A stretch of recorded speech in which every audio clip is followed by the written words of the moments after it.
Today's episode is with the one and only Jamie Domburg. Jamie is a presenter on the Espresso Morning Show, a curvy model, and a mother of a beautiful boy.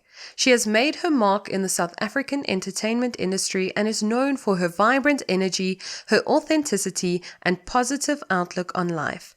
She's an entertainer at heart, and in today's episode, we talk about everything from self-love, body image, authenticity, postnatal depression, weight loss, and more.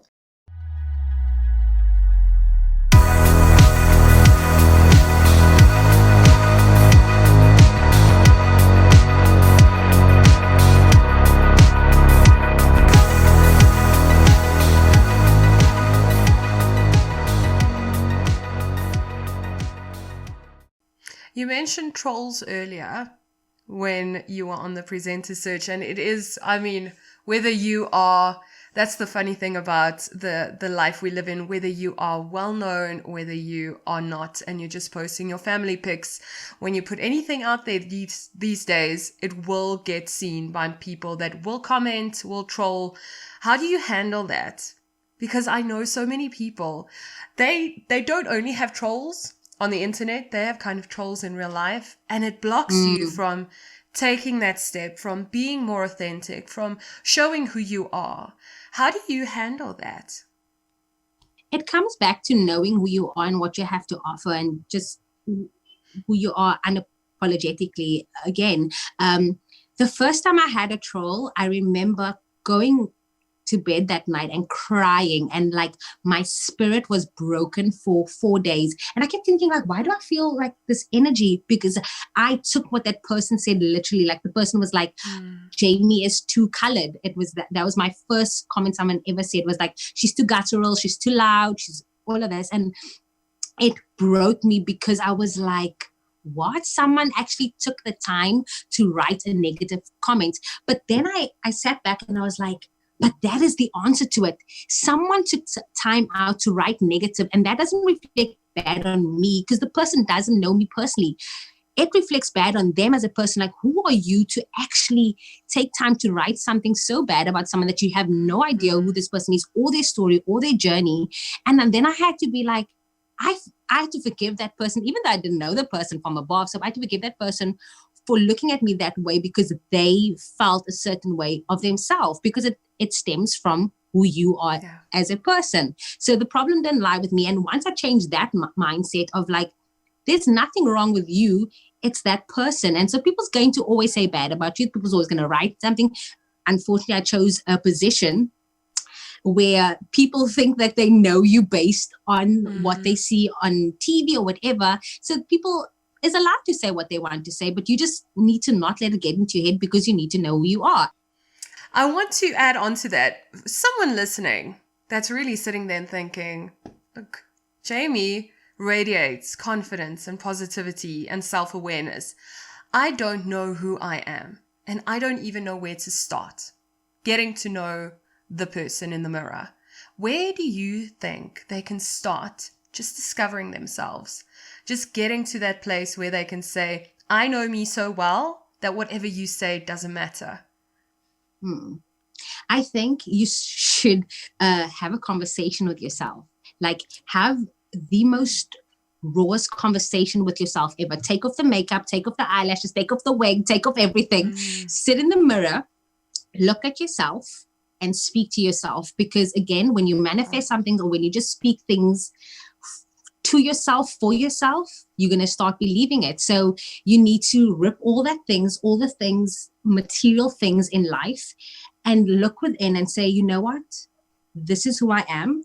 Have a conversation. Even if you want to write a letter to yourself, like, dear Melissa, this is who I want to be in 5 years' time. I don't like this about you, but I'm going to work on this. And it's all about dialogue. And once you get that dialogue, speaking positivity about yourself, again, you're going to start believing that. So just start speaking to yourself how you would speak about people that you don't even know. You're out here fantasizing about other people. Start fantasizing about yourself and start falling in love with your true self. And once you start putting yourself first and start loving yourself, you will just radiate all the things, and all the good things will just be drawn to you because that's the energy that you're putting out there. I love that. Self-love. Self-love is a big thing. How do you know that you're loving yourself? How do you know that you're loving Jamie? Because you respect yourself. You make decisions because you want the best for yourself. So once you get out of that toxic or negative decisions for yourself, and you have positive dialogue, and you adapting positive habits for yourself, whether it be your mindset, your eating plans, your everything, just even the conversation you have and the people you allow in your space. Once you have a good energy around you, that's when you know, like, this is self-love. This is, I'm respecting my time, my space, and also what I'm putting out there for others to attract from me. Ah, that is such a great answer. It makes so much sense because I see it on a weekly basis with my clients. Self-love is not this warm, fuzzy feeling. It's not a feeling. It's action. It's like any type of love. It's a decision, and it's action, and it's consistency. And that's not only how you build it, but that's how it's lasting and how it permeates every part of your life. So I love that you touched on that. And then obviously you mentioned eating. We have to get to health and wellness with you because I am so excited to just get into that. That was the post where I knew I wanted to talk to you because you said this post. You didn't do this, your weight loss, for anyone else. One size does not fit all, and there is no shortcut, period. And I was like, she should be a health coach. Thank you so much for that. I'm just going to paste that everywhere and send it to all of my clients because it sums it up so perfectly. You lost an enormous amount of weight. And I know with any weight loss, it wasn't just on your body. It was in every area of your life if you lose that kind of weight. Share that journey with us because I know it's going to inspire a lot of people out there. This year, the 6th of Jan, again, when I had that raw conversation with myself, I did not like physically what I saw in the mirror because it didn't resonate with me because I had a lot of bad habits and I had a lot of negative dialogue. And I remember having this conversation with myself and telling myself, this year it's about making lifestyle changes and choices that's going to be better for myself and for my son and just for my family and just, having a positive start. And it was the 6th of Jan. We just started back on Espresso, and Kat, actually, there was this 90-day no sugar challenge on Twitter. And he looked at me and he's like, you'll never be able to do it. And I was like, I love a challenge. I love it when I can prove someone wrong. And so I was like, come on, give it to me. And I just lost, I can't even remember at that time. It was like 5 kgs or something within 6 or 7 weeks. And it was, people were just like, oh my word, what is she on? Like, does she have a trainer? And I'm like, no, I'm literally just cut out sugar. And then I just got so obsessed with eating healthy and just understanding my body and training and just working out and, incorporating that into my lifestyle and just choosing better foods for me. It was, but it all starts in the mind. I had to train my mind first and say, like, this is the goal for you for this year. And I remember I was about 86 kgs when I just finished Luca. To date now, I'm 66, so about I lost so much weight, but I didn't, and people's like, oh my gosh, you're losing too much weight.